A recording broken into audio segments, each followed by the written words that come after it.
6 orang sedang berenang di laut. Mereka ingat bahwa mereka tidak menjatuhkan tangga talinya, dan harus ada seseorang yang berada di perahu untuk membukanya. Pelampung yang mereka gunakan juga terlalu licin, dan tidak ada cara untuk memanjat.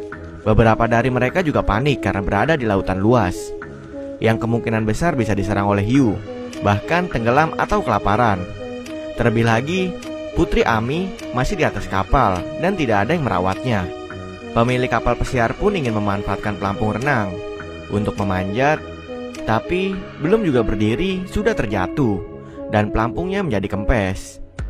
Mereka mencoba untuk mengambil bendera di kapal untuk naik, tapi bendera tidak bisa menahan beban seseorang dan akhirnya robek. Waktu terus berjalan hingga mereka kelelahan dan tidak bisa berenang lagi.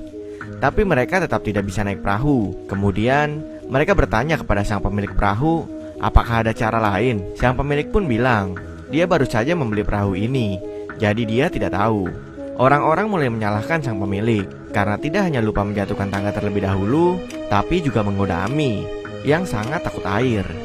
Saat ini tidak ada yang membantu mereka untuk melepaskan tangga tali. Suara telepon berdering. Semua berenang untuk mencarinya.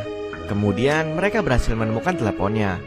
Di dalam bikini kapal, mereka melompat untuk menariknya ke bawah. Dengan panik mengeluarkan ponsel tersebut, tetapi ponselnya basah terkena air. Ombak di laut juga tidak bagus, jadi mereka tidak bisa mengangkat telepon. Mereka benar-benar depresi.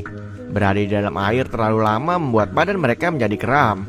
Tiba-tiba sebuah kapal pesiar melewati mereka. Dengan panik mereka memberikan isyarat, tetapi orang-orang di kapal itu mengira sedang menyapa, jadi mereka hanya melewatinya saja. Lalu apa yang harus dilakukan sekarang? Salah satu dari mereka punya ide. Dia menyuruh semua orang untuk menanggalkan pakaian mereka, kemudian diikat hingga menjadi tali untuk naik perahu dan berhasil.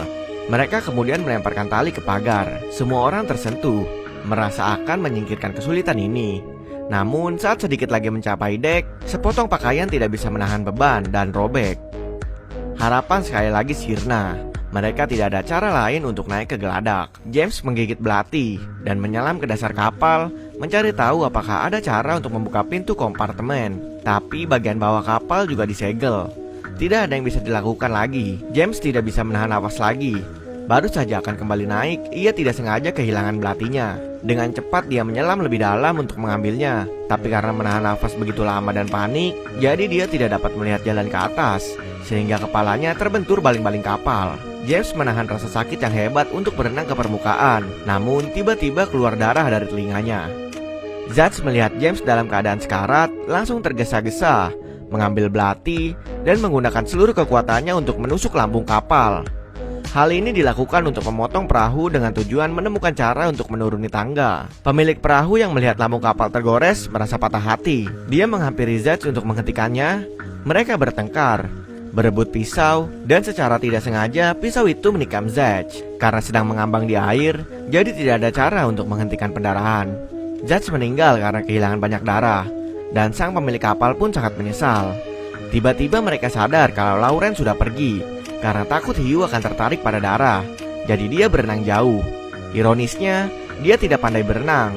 Baru saja berenang sebentar dia sudah kelelahan dan perlahan tenggelam. Karena kecerobohan dan keegoisan sang pemilik menyebabkan dua temannya kehilangan nyawa. James tidak tahan lagi. Ia marah lalu meninju sang pemilik kapal. Pemilik kapal pun akhirnya berkata jujur, sebenarnya kapal ini bukan miliknya. Dia hanya seorang gelandangan yang dihasut oleh kesenangan dan rakus. Dia melihat bos mengemudikan kapal pesiar karena takut kapalnya rusak, dan dia tidak punya takut berurusan dengan bosnya, jadi dia tidak sengaja membunuh Zach. Dia sangat menyesal, tapi semuanya telah terjadi. Mereka berada di dalam air selama 6 jam dan terisolasi di laut. Pacar Zach tidak mau duduk diam menunggu Zach mati, jadi dia memutuskan untuk berenang mencari bantuan.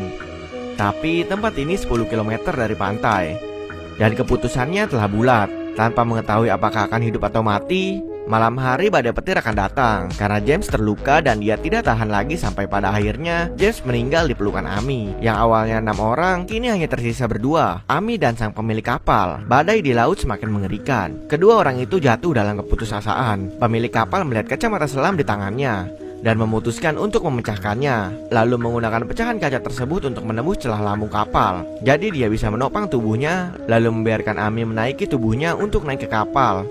Dan ini adalah pilihan terakhir. Akhirnya, Ami berhasil sampai di geladak. Dengan cepat, dia membuka tangga untuk temannya, lalu berlari ke kabin untuk menenangkan bayinya. Pemilik kapal memilih untuk tidak menaiki tangga akibat penyesalannya. Setelah bayinya tertidur pulas, Ami langsung mencari temannya itu yang harusnya berada di geladak. Tetapi ternyata tidak ada. Ami kesulitan untuk mencari temannya itu yang ternyata sudah tenggelam. Dari 6 orang, hanya tersisa Ami saja yang masih hidup.